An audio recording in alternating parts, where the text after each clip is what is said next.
Now here's your host, Jason Voorhees and Aaron Savage. Oh, yeah! Hello, everybody, and welcome to another edition of the Sports and Metal Podcast. Excuse me. I'm Aaron Savage. I'm your host today. Jason Voorhees couldn't make the show. He was a little bit under the weather. It's that time of year. Everybody's getting a little under the weather. It changes the season. Weather's cooling off. That's football season, though. I love it. But here I am, Aaron Savage, hosting for you this morning on a Saturday, rainy Saturday here in New Jersey. Before I get started, I wanted to give a shout out to our number one sponsor, La Terrain Watches. Make sure you go to their website, www.la-touraine.com. That's laterrain.com. You want to use our promo code SNM. That's the letters SNM as in Sports and Metal. And you're going to save 10% off your purchase. Make sure you tell them Sports and Metal sent you. The first thing I want to get into, big conversation this week. If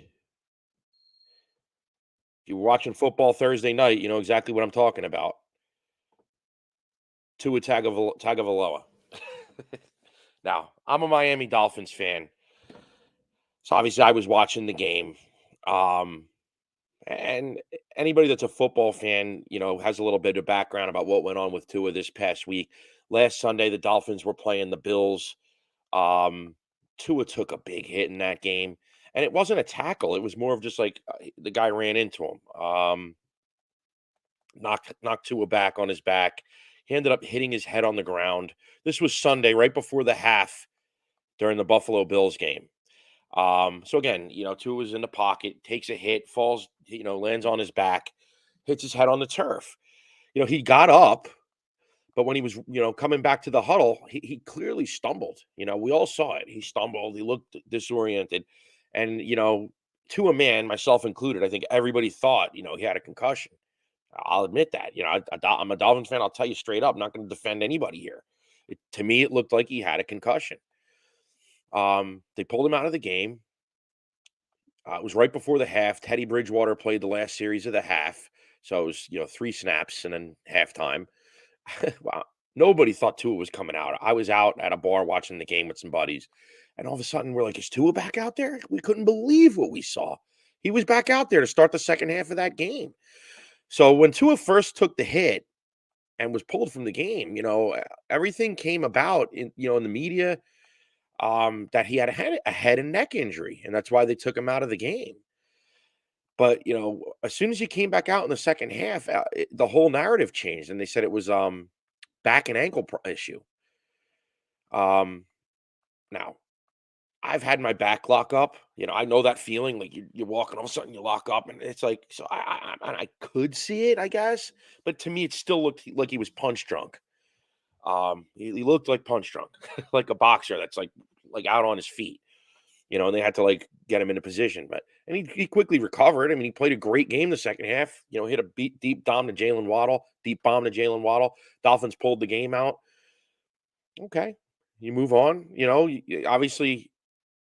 They had a short week. They had a game Thursday. So this was Sunday. Then the Dolphins had to, come right back, play a Thursday night game against the Bengals. So it was a short week. You didn't have a lot of time to recover.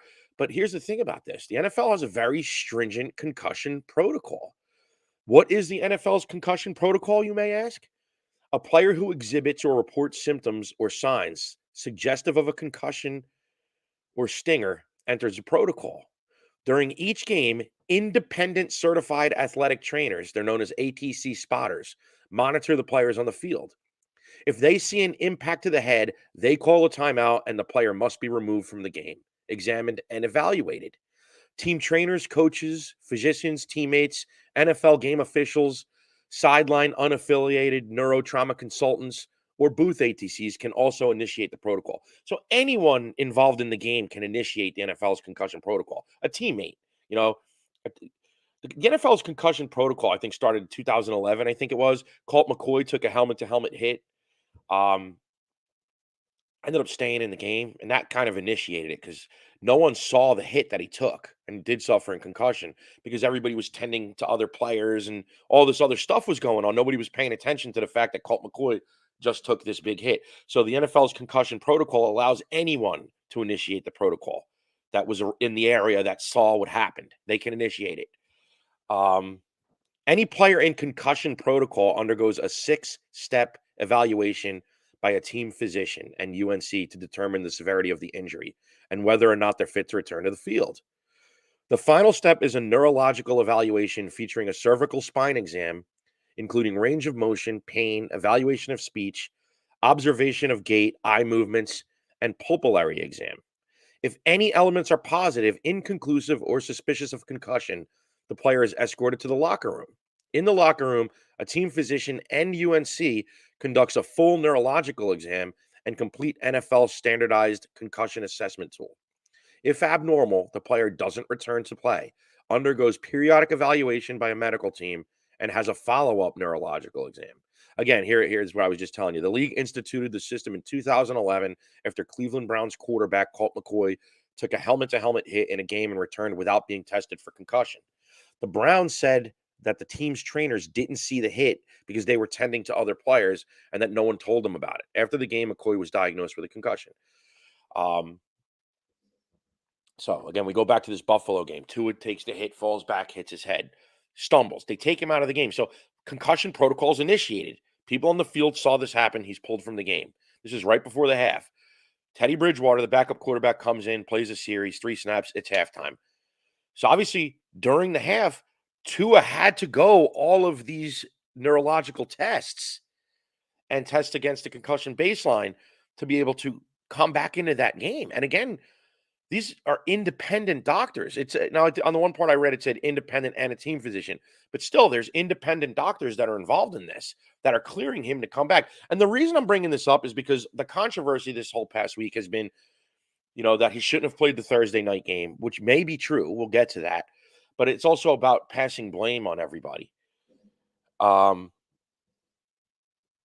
There's blame being passed around on everybody here.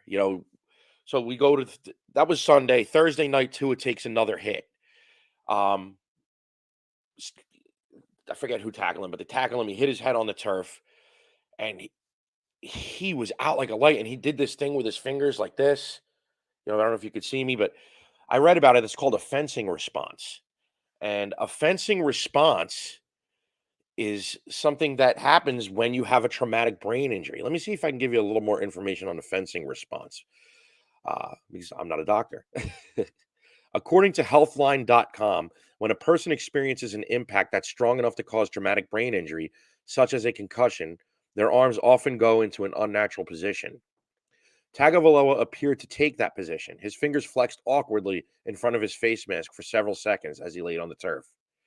The fencing response is often seen when a player is knocked down or knocked out during full contact athletic competitions, such as football, martial arts, boxing, rugby, and hockey, per healthline.com. I didn't really get into too much detail here about what it is, but I think it's called a fencing response because it's like a fencing stance, like fencing. But what it is, I think it's something when you're born. You ever look at infants? They have their fingers a certain way. I think what happens is when you get this traumatic brain injury, it triggers something in your brain that became inactive when you were no longer an infant. It re-triggers that, so you go back into that response that you had as an infant. They call the fencing response. But I didn't know this when I saw Tua got knocked down on Thursday night. It was scary. Anybody watching that, you were scared shitless. I mean, not being a doctor, not knowing what that. I mean, it's scary regardless. Now that we do know what it is, it means he had a traumatic brain injury, he had a concussion. But not knowing it was even more scary because I was like, is he going to die? Is he paralyzed? Like, it was just crazy. Even like NFL players that were on the sideline doing the game, like Tony Gonzalez and Ryan Fitzpatrick, said they had never seen anything like that. So it was scary for everybody. So I know I'm kind of like going out of order here, but we go back to the Buffalo game last Sunday. Tua gets knocked down, goes into concussion protocol, comes back out. That was controversial because everybody's like, how's he back in this game? But I go back to independent doctors cleared him to come back in this game. And then Tua himself was part of the narrative that he just had this back and ankle injury and that his head was fine. And what I heard Mike McDaniel say after that Buffalo game was that Tua was actually upset that the media was saying he had a head injury. So like everybody was, complicit in Tua saying he had no concussion Sunday. Then obviously based on the concussion protocol standards and requirements, he had to be tested every day from Sunday to Thursday and go through all this concussion testing to be able to play the Thursday night game. So the big part of the controversy, even before the game took place, people were saying there's no way this guy should play this game, blah, blah, blah, based on what they saw Sunday. I saw somebody had a big thing to say here. I'd love to pull it up. I don't want to lose my momentum, but oh, here we go. Before the game, Chris Nowinski, a founder of the Concussion Legacy Foundation, who played football at Harvard, wrote on Twitter, if Tua takes the field tonight, this is Thursday before the game. If Tua takes the field tonight, it's a massive step back for concussion care in the NFL. If he has a second concussion that destroys his season or career, everyone involved will be sued and should lose their jobs, coaches included. We all saw it. Even they must know this isn't right. So again, we all thought Tua was messed up Sunday. But again, he had to go through all this testing. And everybody's like blaming the Dolphins for letting him play or blaming the NFL for letting him play or blaming Mike McDaniel for letting him play. And I don't know who's to blame because I go back to there's independent doctors that cleared him to play. Maybe they're the ones to blame if he had the concussion Sunday, which again, we don't know for certain. It looked that way. The optics are terrible. That at the very least, the optics here are really bad. So Thursday night, he takes the hit. He gets into the fencing position. Very, very scary. And here we are again. Who's to blame? Mike McDaniel, blah, blah, blah. And you know what? After saying all this, I guess the point I'm trying to make is I don't know who's to blame. And sometimes maybe there's no one to blame. Maybe sometimes shitty stuff just happens and there's a lot of coincidence involved. Maybe Tua didn't have a concussion on Sunday. And I only say that based on the fact that independent doctors had to clear this guy to play. I have some commenters here. Jason's checking in. There is no cover up. I think the people claiming that are just trying to sensationalize everything. And me and Jay were talking about that yesterday, I believe it was. We live in a culture where every time something bad happens, everyone's looking for who to put the blame on. And we no longer accept the fact that sometimes shitty things just happen. Maybe Tua did clear concussion protocol in every way. And maybe nobody did anything wrong. Maybe everyone followed everything they were supposed to follow as far as the NFL's concussion protocol goes. And Tua just happened to get thrown down because if you look what happened, the tackle, he did get snapped down really hard. And his head kind of just bounced again. So, and maybe that was the first time concussion. I mean, it's very possible. And it's hard for me to point blame at the Miami Dolphins or Coach Mike McDaniel when the NFL has independent doctors. Again, independent means they're not affiliated with any organization in the NFL. And to my knowledge, not affiliated with the NFL. They're just there independently to make sure that concussion protocol is followed. So if he had this initial concussion, they'd be the ones to blame, no? But maybe he didn't because, again, we don't know this. So it's just everyone's looking to put blame on somebody. I can't imagine Dolphins coach Mike McDaniel would want to put Tua in harm's way if he knew he had a concussion. I can't accept that. The guy seems like the nicest guy in the world. I mean, we don't know him. I get it, but it would be very difficult for me to put that on somebody unless they had a background of being sadistic, just an overall bad person. Like, how can you say that Coach Mike McDaniel, knowing that Tua had a concussion, would put him back out there 4 days later? That's like criminal to make such an accusation. I can't buy that. So if I'm going to put blame on anything, maybe it's the NFL's concussion protocol itself that's problematic. Maybe it's still not enough, right? I don't know. It's like, I don't know. It's like, again, my thinking here is more so sometimes shitty things just happen. You could put all the protocols in the world on anything, and sometimes bad things just happen. People are supposed to wear seatbelts. Most do now. I know, I mean, when I was a kid driving, I didn't wear my seatbelt, I'll admit it. But as an adult, I always put it on. It just became second nature to me, so you could be the safest driver in the world, driving the slow lane, every day going no more than 55 miles per hour, wearing your seatbelt, put your wipers on when it's raining, headlights on when it's raining, follow every law, never run a stop sign, never run a light, and you could still die in a fatal car accident. That's the world, man. You don't always know what's going to happen. And maybe Tua just, was a victim of terrible luck. And it's just very difficult for me to put blame on everybody all the time. And especially with the NFL, regardless of what you want to say about the NFL, oh, they don't care about us, which in many ways is true. Does the NFL care about the fans? Not really. When they're making you have to watch a Thursday night football game on Amazon Prime, that might be okay for younger people or maybe me, and people I know. But like, what about people's fathers and grandfathers that like aren't too technologically savvy, that maybe are lifelong fans of a team? They can't watch the freaking game. So the NFL really doesn't give a shit about us in many ways, but they have taken major strides with concussions. I mean, it wasn't that long ago where guys got knocked into next week. Somebody ran out with some smelling salts, woke them up, and they stayed in the game. We're not playing that kind of football anymore here, guys. So, at the end of the day, I mean, the most important thing to take away, I think, here is, that we all hope Tua is okay. Wish him a quick recovery. If he plays on Sunday, then maybe we could start questioning things and putting blame on here. Granted, the Dolphins are off this Sunday. They have the long week because they played Thursday. I guess anything's possible. Maybe you could start questioning it a little bit if he plays against the Jets in 9 days. I think he should at least miss that game, I'm thinking. But until there's really reason to question things, I think it's unfair to pass blame. I mean, it makes sense to do an investigation, but the fans, I think, need to chill a little bit and just wish Tua well and stop looking to blame everybody. I mean, that's really my honest stance on it. Other big sports news this week. I'm going to get into it. Obviously, I'm a Mets fan. So, sorry, I was just responding to somebody here. But the NL East race. I'm a huge Mets fan, but I think if you're a baseball fan in general, you got to be into this. Dude, how often do you have where you have two teams in a division winning 100 games and battling to win the division? You had it last year with the Dodgers and Giants. You had it in like 93 with the Dodgers and Giants when Mike Piazza was a rookie. You might remember, I think he hit the 2 home runs the last day of the season to knock the Giants out of the playoffs. The difference back then, there was no wild card. So that was crazy. You had the Giants win 100 games that year and not make the playoffs. At least whoever loses the division between the Mets and the Braves is going to make the playoffs. But nonetheless, it's epic, man. I mean, the Mets have had a great, great season. They had a 10.5 game lead at one point, and it's now tied.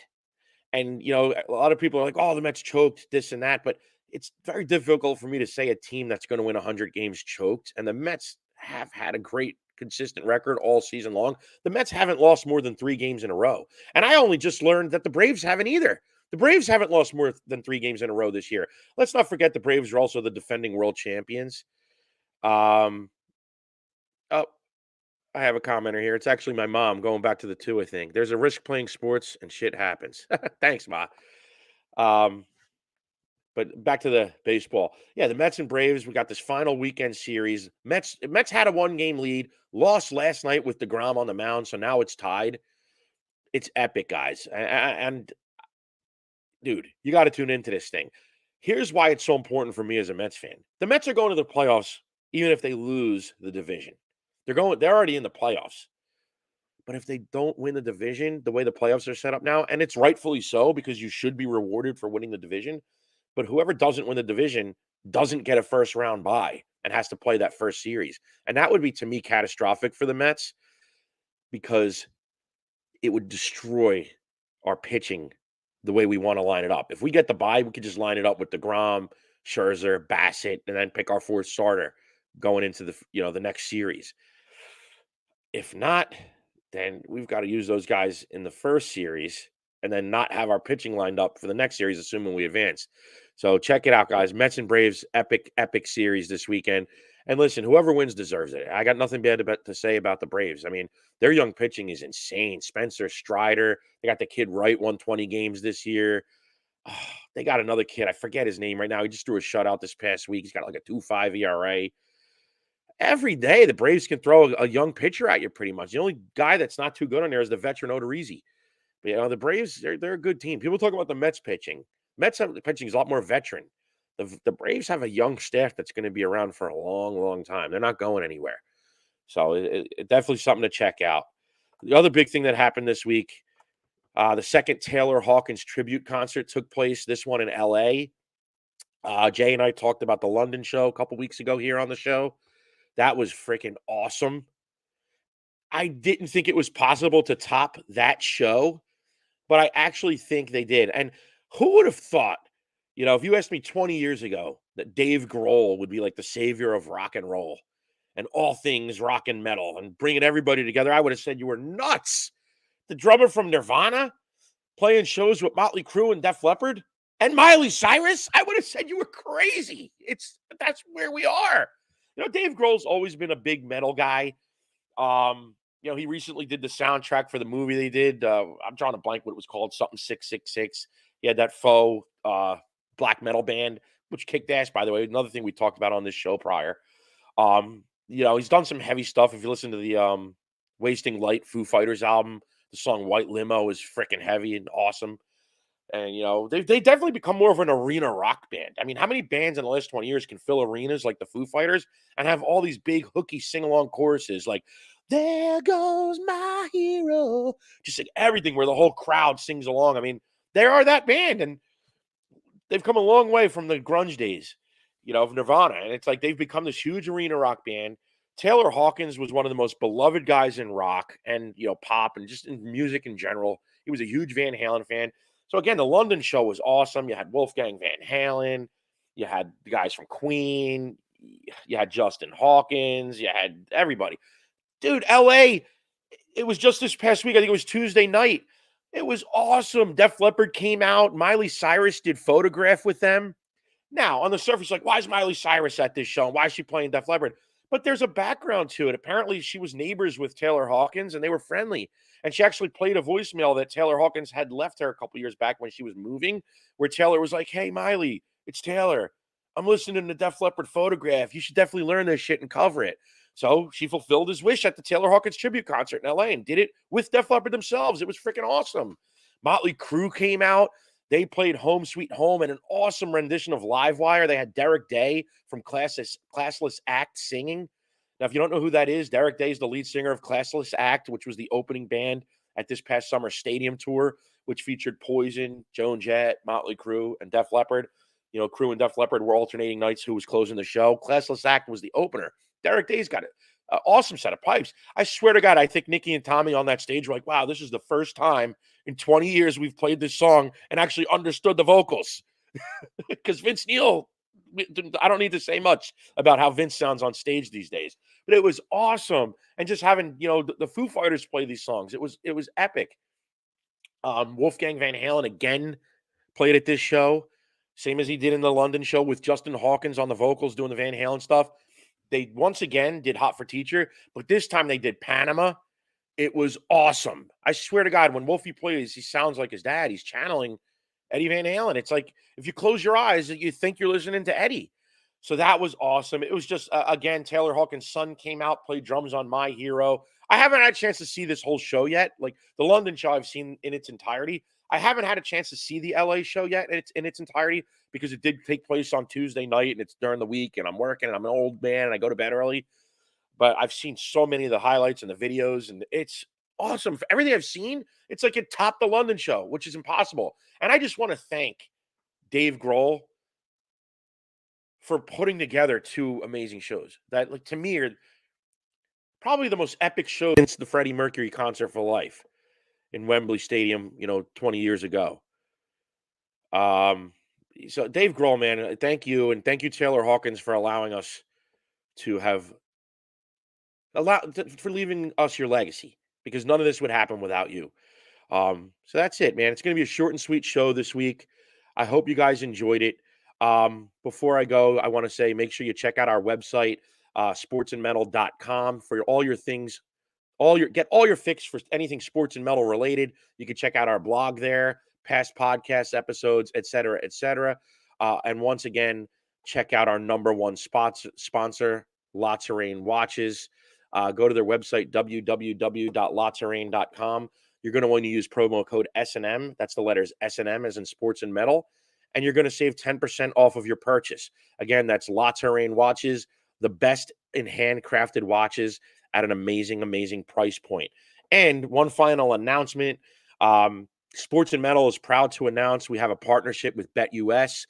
You can use our affiliate link, which I don't have up here yet. I will for the next show, but it's bit.ly/sports and metal. You want to capitalize the S&M in sports and metal, all one word. So it's BetUS. We'll post the link on all our socials. We'll have it on here for the next show. You go there, it's 125% price match for your first deposit on BetUS.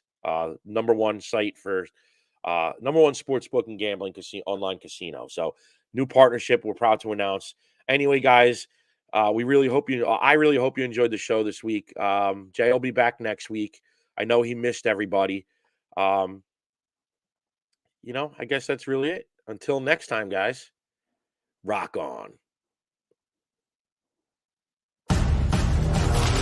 And that's our show. Tune in next time for more Sports and Metal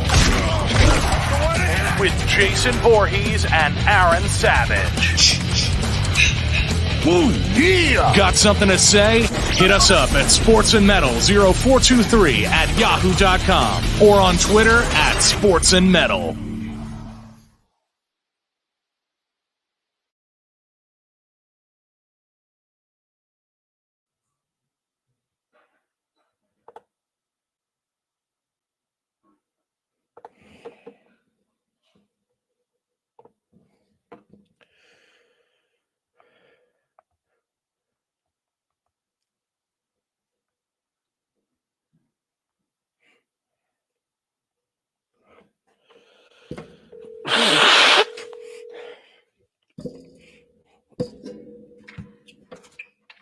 I saw you called. Was something wrong? No, I didn't know you were on. I was calling to see how you were making it out. I'm glad I didn't answer it. I almost was like going to end the show. Then I realized you were on, and you did awesome, dude. Yeah, I got a lot of likes on it. You're fucking really good at doing solo. I mean, thank you, dude. I'm getting good at doing the thing too. And dude, I really winged it. Cause guess what I forgot to do before I went live? What? Forgot to make any banners, so I was making them really quick while I was talking. No, but I'm saying it's all. I'm glad you're doing this because now I'd rather you know it. It's not good for me to just know it. No, it's really good. I could just do it now. I got this, bro. I'm very glad. I agree with you, and we could do solos anytime now, both of us. If you can't go, I should be able to do a solo and not worry about it. Exactly. I'm glad you liked it, dude. Did you like my Tua talk? Yeah, dude, I'm telling you, and it was short and sweet. I think sometimes shorter shows are better. I think if we started narrowing it back down to like a 40-minute, I'm not live, right? No. It said I'm live. Oops.